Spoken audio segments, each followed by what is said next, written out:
Hello students, welcome back to my channel Learn by Practice. I hope you will be all fine. बेटे मैंने आपको last class में 3.3 exercise complete करवा दी थी, जो कि मोस्ट इम्पोर्टेंट एक्सरसाइज थी। अब मैं 3.4 एक्सरसाइज स्टार्ट कर रहा हूँ आज। इसके सबसे पहले आपको बेसिक्स समझने पड़ेंगे, ठीक है। बेसिक्स के बाद फिर हम इसके एग्जाम्पल्स करेंगे 3.4 एक्सरसाइज से रिलेटेड, ठीक है।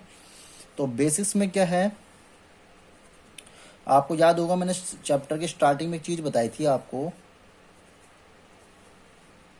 After school to college. After का मतलब था कि सभी पॉजिटिव होते हैं, इसमें trigonometric functions, all trigonometric functions will be positive, ठीक है। इसमें एस से मतलब था कि sine and cosec only will be positive. T से मतलब था टेन एंड कोट, ये दो पॉजिटिव होते हैं, बाकी सारे नेगेटिव होते हैं। सी से कोस एंड सेक, ये दो फंक्शंस ट्रिग्नोमेट्रिक फंक्शंस इसमें पॉजिटिव होंगे, ठीक है। तो और इसमें क्या नाम है, यहाँ पे पाई बाई 2 होता है, यहाँ पे 0 या पाई होता है, ये आपको बताया गया था।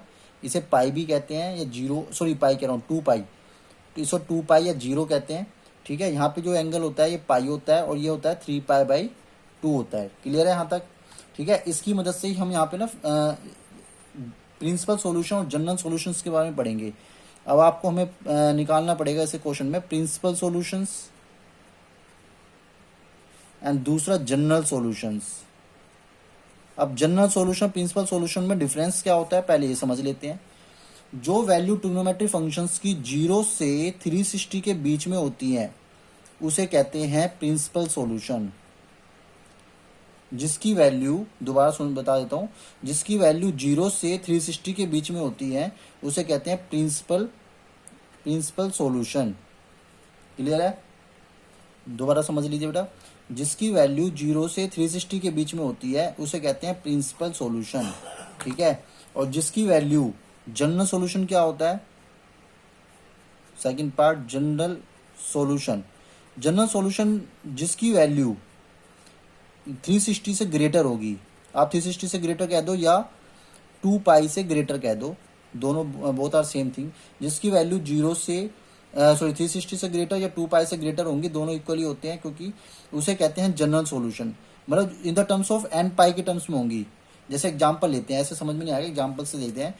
जैसे सपोज करो आपको कह दिया अभी 10x इक्वल टू 0 है, या मैंने कह 10x इक्वल टू 0 होता है। अब 10x 0 किस पे होता है, देखो 10x जो 0 होगा वो किस एंगल पे होगा। एक तो 10 0 पे 0 होता है, आप यहाँ समझे, इस ग्राफ के जरिए समझिए। 10 0 पे 0 होता है, ठीक है। 10 पाई पे भी 0 होगा, 10 पाई पे भी 10 की वैल्यू 0 होगी। तो ये तो हो गया 10 0 पाई, और 10 2 पाई पे भी 0 होगा, ठीक है। तो ये तो मैंने आपको बताया कि ये तो हो गए, मान लो 0 पाई और 2 पाई, ये तो हो गए प्रिंसिपल सॉल्यूशन जो 0 से 2 पाई के बीच में होंगे। मतलब 360 क्या होता है, 2 पाई होता है, ठीक है। अगर मैं कह रहा हूं कि जनरल सॉल्यूशन क्या होगा, जो अब मान लो दोबारा अगर मैं एक साइकिल और चलाता हूं, उसके बाद ऐसे 2 पाई के बाद क्या आएगा रिवर्स। मान लो यहाँ से हम 0 से स्टार्ट करते हैं, 0 से स्टार्ट करके यहाँ पे पाई पे पहुंचे, फिर 2 पाई, फिर मैं दोबारा कहता हूँ आपको 3 इधर पहुंचो, तो ये क्या आ गया 3 पाई। तो 3 पाई पे फिर 0 होगा, 10 3 पाई पे भी तो 0 होगा ये, क्योंकि 3 पाई है ना। इसी एक्सिस पे आ गया, एक्स एक्सिस पे पाई और 2 पाई। अब वो कितने भी n टाइम्स बार हो सकता है, तो 10 0 ही होगा। अब मैं दोबारा यहाँ से आगे बढ़ता हूँ, तो यहाँ पे 10 4 पाई पे पहुंच गया, 3 पाई से 4 पाई, तो 10 4 पाई पे भी 0 हो गया। तो एक जनरल फॉर्मूला निकल के आ रहा है आपके सामने कि हमें समझ में आ गया, जो अगर s की वैल्यू n पाई होगी, अगर s की वैल्यू n पाई होगी, तो 10s क्या हो गया, 0 हो गया। तो ये जो s इजिकल टू n पाई हो गया, ये जनरल सॉल्यूशन हो गया। क्या हो गया बेटा, जनरल सॉल्यूशन। और ये एक फॉर्मूला होता है when ever you have given, जब आपको दिया हो 10x इक्वल टू 0, ठीक है, तो आपको जनरल सॉल्यूशन का फॉर्मूला लगाना है x इक्वल टू n पाई, ठीक है। ये आपका एक फॉर्मूला हो गया 10x इक्वल टू 0, पहला फॉर्मूला यहां लिख देता हूं, नोट कर लो। व्हेन 10x इक्वल टू 0, तो x की वैल्यू n पाई, आपको जनरल फॉर्मूला याद करने की जरूरत है बस।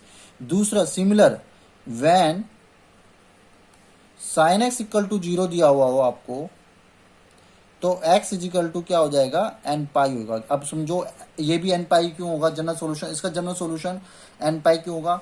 देखो अब मैंने बताया था साइन जीरो की, जैसे जैसे टेन जीरो जीरो होता है, ऐसे साइन जीरो भी जीरो होता है, साइन पाई भी जीरो होगा। क्योंकि अगर मान लो साइन जीरो पे जीरो है तो इसी एक्सिस पे ये वाला भी, तो साइन पाई पे भी जीरो होगी वैल्यू इसकी, साइन की।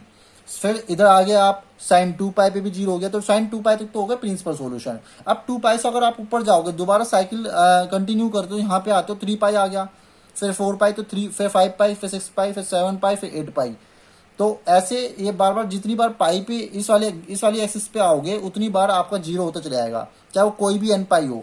अब इसका मतलब हम इसको जनरल सॉल्यूशन क्या कह देंगे कि x equal to n pi होगा। एन मतलब जो वैल्यू टू से ग्रेटर होगी, एन मतलब one two three natural number, where यहाँ लिख देता हूँ, where n equal n equal to natural number, natural, या आप इंटीजर पॉजिटिव इंटीजर कह सकते हो क्योंकि जीरो भी इंक्लूड होगा, क्योंकि एस इक्वल टू जीरो पे भी तो वैल्यू होती है।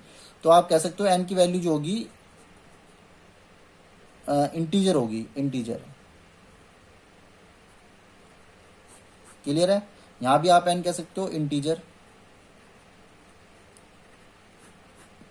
क्लियर है, तो एक्स इजिकल टू एन पाई पे जीरो हो जाएगा। ठीक है, क्लियर हो गई यहाँ तक बात। तो जब sine x equal to zero है तो x equal to n pi, ये जनरल फॉर्मूला हो गया। जब tan x equal to zero है तो x equal to n pi, ये भी जनरल फॉर्मूला हो गया। अब क्वेश्चन आता है, एक होता है एक फॉर्मूला और होता है cos x. Third, when cos x equal to zero हुआ तो अब जनरल फॉर्मूला क्या होगा, क्योंकि कोस जीरो पे तो वन होती है वैल्यू, तो हम ये तो नहीं ले सकते कि जीरो कब होगा, हमें ये देखना है। तो कोस जीरो तो वन होती है, तो हम वो तो नहीं ले सकते। अब इसका मतलब हमें ये पता है कोस पाई बाई टू पे वन होता है, तो कोस 90 पे तो वन हो गया, तो ऐसे कोस थ्री पाई बाई टू पे भी वन होगा। ठीक है, तो देखो आप इस ग्राफ के जरिए समझे, पाई बाई टू पे वन होता है कोस, थ्री पाई बाई टू पे भी वन होता है। ये तो एक साइकिल की बात हो गई, क्योंकि ये जीरो से 360 के बीच में आ रहे हैं दोनों वैल्यू, 90 और इसको अगर हम 270, इसे क्या कहते हैं 270। तो 90 और 270 पे तो ये तो प्रिंसिपल सॉल्यूशन हो गए। मगर बात हो रही है जनरल फॉर्मूले की। अगर इसका मैं चाहूँ कि आप सर जनरल फॉर्मूला क्या बनाओगे, तो जनरल फॉर्मूला बन जाएगा, अगर कोस एस को हमेशा जीरो लाना है तो जनरल फॉर्मूला, सॉरी कोस 90 की वैल्यू यहाँ पे मैंने गलत लिख दिया, कोस 90 की जीरो होती है, कोस थ्री पाई बाई टू की वैल्यू भी जीरो होती है। ठीक है, कोस 90 की zero, cos three pi by two की जीरो। अगर मैं आपको कहूँ कि जनरल फॉर्मूला क्या होगा, जो कि when ever x is given, जब आपको कोई भी वैल्यू एक्स की हो और हमेशा वो जीरो आए, तो जनरल फॉर्मूला क्या होगा उसके लिए, जैसे मैंने अभी बता दिया कोस 90 पे थ्री पाई बाई टू पे, तो आप उसके लिए जनरल फॉर्मूला ऐसे बना सकते हो, two n plus one pi by two, ये इसका जनरल फॉर्मूला हो गया। अब समझो कैसे, अगर मैं यहाँ पे रखता हूँ जीरो, अगर मैं एन की वैल्यू यहाँ पे रखता हूँ जीरो, तो क्या बन गया पाई बाई टू आ जाएगा, तो कोस पाई बाई टू की वैल्यू जीरो। अगर यहाँ पे वैल्यू में पुट करता हूँ वन, तो टू वन जब वन, और two plus one three, three pi by two आ जाएगा, तो cos three pi by two की वैल्यू जीरो। अगर मैं यहाँ पे पुट करता हूँ थ्री, तो two six, six plus one seven, seven pi by two पे भी जीरो। अब सेवन पे तो 360 से ग्रेटर हो गया, तो प्रिंसिपल सॉल्यूशन रहा नहीं, वो हो गया जनरल सॉल्यूशन। तो इसलिए जब cos x equal to zero हो तो आपको फॉर्मूला लगाना है जनरल फॉर्मूला। जब कभी भी जनरल सॉल्यूशन पूछेगा आपको ये वाला फॉर्मूला अप्लाई करना है जब cos x equal to zero हो। ठीक है, तीन फॉर्मूले तो ये हैं। इसी तरीके से बेटा तीन फॉर्मूले और होते हैं, व्हेन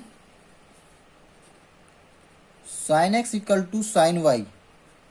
जब आपको sine x equal to sine y दे दे तो इसका जो जनरल फॉर्मूला होगा, जनरल सॉल्यूशन जो होगा इसका, वो equal to x equal to n pi plus minus one की पावर एन इंटू वाई।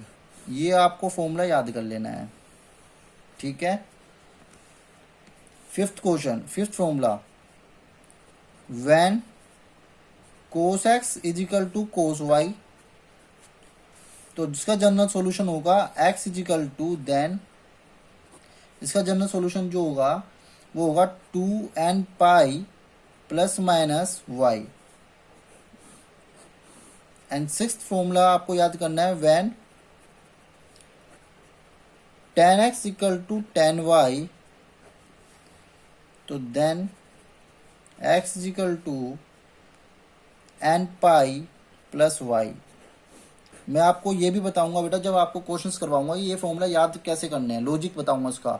इसको याद करने की जरूरत नहीं है आपको, जब क्वेश्चन करते करते आपको पता लग जाएगा। इसका मैंने आपको लॉजिक बता दिया ऐसा क्यों हुआ, इसका भी मैं आपको लॉजिक बता दूंगा इन तीनों फॉर्मूले का क्वेश्चन करते करते कि ये फॉर्मूले कैसे आपको माइंड में रखने हैं याद। अगर भूल जाओ तो आपको एग्जाम में कैसे, इसके पीछे लॉजिक क्या है कि यही फॉर्मूला इसका जनरल फॉर्मूला है। तो जब क्वेश्चन करवाऊंगा इसका तरीका बता दूंगा मैं आपको क्वेश्चन करते करते, ठीक है। इस वीडियो में मैं आपको बेटा फॉर्मूला ही जनरल फॉर्मूला बताया है। इसी फॉर्मूलों से, इन्हीं की मदद से, इसी कंसेप्ट से हम 3.4 एक्सरसाइज के सारे क्वेश्चन कर देंगे बहुत ईजी तरीके से, डोंट वरी। नेक्स्ट वीडियो में मैं आपको एग्जांपल्स करवाऊंगा, देन आपको एक्सरसाइज पे लेके आऊंगा।